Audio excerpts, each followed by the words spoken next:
Welcome back to your Pixlr screencasts. In the last screencast that we did, we talked about file, edit, and image. And so now we're going to start with layer. Gets its own context menu because it is, as I mentioned in previous screencasts, and we'll mention again, layers is one of the most important things you can pay attention to in your work. Here is the layers pane, which shows you how many layers you're working with. Our background is locked. I'm going to double click it just to get rid of it. So now it becomes layer 0. Okay, if I were to create a shape or do something else or add in a picture, it would be on another layer because that's how I would want to work. So in this layer menu, you have new layer, duplicate layer, and delete layer, which are easy enough to understand, and I won't go through how those work. But over here you have the same options you had when you opened a file. You can either open it to add an image to this file. You can open the image as a layer, or so getting another image off of your hard drive and then adding it in on its own layer so you can edit it on its own, or open image URL as layer. Remember, we talked about that in our introductory screencast about how you get images into your document to start off. This is the same idea, but it's just opening it as its own layer. If you were to just drag a photo from your hard drive onto this workspace right here, it would not treat it as a new layer. It would just be sort of part of that same layer. Okay, and it's just really important to keep in mind the layers that you're working in. And as I mentioned in previous screencasts, to save when you're done as a if you're not done and you're working on it, to save it as a PXD so that it preserves the layers and you can come back and work on it later. Of course, you need to be logged in, so it's saving it to your, to your account and everything like that, or add it to your Google Drive and load it from there, or your hard drive if you're working off of a PC. Anyway, let's get back to it. So you're on your layers, and over here you have merge down, merge visible, and flatten image. So these are all very important commands that you need to know, and they'll only work if we have a second layer that is here. So I'm going to quickly do jump ahead to the marquee tool, and I'm going to select my head, and I'm going to copy this layer with Control C, and then press Control V. Now notice, automatically it becomes layer 7. Now don't ask me how or why it chose 7, because I can't tell you that. But I just wanted to show you this because it's, making layers is really important for a lot of different things. Number one, let's say you wanted to erase stuff in this layer. So when you're erasing here, you'll notice that it's erasing only on this layer and it's maintaining what was underneath it on the background layer. So that's a good thing to do for if you're trying to, let's say, isolate an image. I'm not really trying very hard here to not, do things I shouldn't be erasing, but you see the general idea of what I'm doing. Okay, so that's number one. Also keep in mind, by the way, that for undo purposes, every time you click the mouse, that is one action. So when I press undo now, it's only going to undo one at a time. Oops, sorry. It's only going to undo one at a time. Whereas if I held my finger down on erase like this and then let go, that becomes my action right here in my history, and undoing that undoes everything.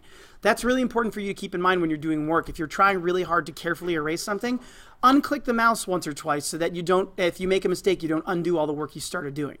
Okay, so again, I wanted to show you how the layers work as far as these three commands. Merge down would tell you that the layer that is right below the layer you're currently on, you're merging it into that layer. So watch what happens. Now it becomes layer 0, and I can no longer manipulate the image that I had before by itself because it's all on one layer. Now the same thing applies to merge visible. That is basically where if you have multiple layers, so let's just do Control V again here so we can get a third layer, and let's say you hide layer 7. Merging visible will say that only the layers that have check marks on them get layered. So now when I bring back up layer 7, that is there for me to work on. Hiding layers is a really important tool for, like, let's say I know that I cut this layer out and I want to work on it, but everything else is really bothering me and getting in my way, so I need to make layer 0 invisible so that I can erase or whatever the things that I need to erase. Those are really important as far as how your layer stuff goes. So I'm just going to undo everything that I was doing before, and then show you that we have our 3 layers. The other thing about in the layer thing here is flatten image. So that is basically where it works this pretty much the same way as merge visible, but it will include anything not visible as well. So let's uncheck layer 7, say flatten image. Now even your hidden layers become part of one layer. This is important to use if you just know that you need it and you don't want to go you've made like a zillion layers and you don't want to go through and check all the boxes. You could quickly just do, before you merge, you can quickly just do flatten image and it'll take all the visible layers as well. Okay, then you also have move layer up and move layer down, but honestly you shouldn't want to use that here because you can just go like this, beep and boop, and that's very important again for you to understand as far as what is visible in your layers. Remember we had layer 7 here? I can't see it right now. Well, I put it above layer 10 or even layer 0 and I can see it now, as opposed to down below. It gets, if it's below, then it goes away. This is the order in which things are visible on your screen. So you just have to make sure that you're paying attention to your layer order. So you can do it with move layer up and move layer down, but you can also just click and drag. We're not going to go into layer styles and rasterize layer. That's not something you're really ever going to use.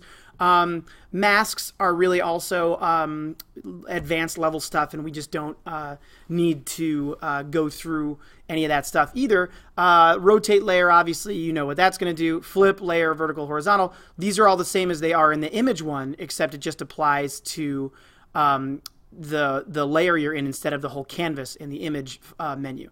So so that's basically all there is to know about your layers. There you can also right click your layers here and get delete layer, merge. Now all the things you get in the menu you can do through right click when you select an actual layer. So that's actually very helpful to use as well. It's somewhere along the lines of a keyboard shortcut, right? Because you don't have to go layer, find the thing I want, yada yada. You just go to the layer you need, right click on that layer, and then you get all these options. So I mentioned at the beginning of this screencast that I was going to try to finish up all the menu things here, but because we're up to almost 7 minutes at this point, I'm going to just make this screencast all about layers, and then that way we can focus on other things and finish out the menu on the next screen. See you next time.